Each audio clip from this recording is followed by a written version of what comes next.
अस्सलामुअलैकुम वरहमतुल्लाहि वबरकातुहू। अस्सलातु वस्सलामु अलैका या रसूलुल्लाह सल्लल्लाहु अलैहि वसल्लम। हज़रत जाबिर बिन अब्दुल्ला अंसारी रज़ियल्लाहु ताला अन्हुमा से रिवायत है कि रसूलुल्लाह सल्लल्लाहु ताला अलैहि वसल्लम ने लोगों को नमाज पढ़ाई। एक शख्स ने हुजूर सल्लल्लाहु अलैहि वसल्लम के पीछे क़िराअत की। सैयद अकरम सल्लल्लाहु ताला अलैहि वसल्लम ने नमाज से फारिग होकर इरशाद फरमाया, किसने मेरे पीछे पढ़ा था? लोग हुजूर सल्लल्लाहु अलैहि वसल्लम के खौफ के सबब खामोश रहे, यहाँ तक कि 3 बार बतकरार यही इस्तिफ़सार फरमाया।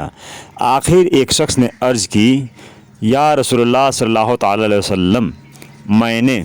हुजूर सल्लल्लाहु अलैहि वसल्लम ने इरशाद फरमाया, जो इमाम के पीछे हो उसके लिए इमाम का पढ़ना काफ़ी है। वीडियो को लाइक और शेयर करें और ऐसे ही मज़ीद वीडियो के लिए मेरे चैनल रजा इस्लामिक ऑफिशियल 6392 को सब्सक्राइब करें।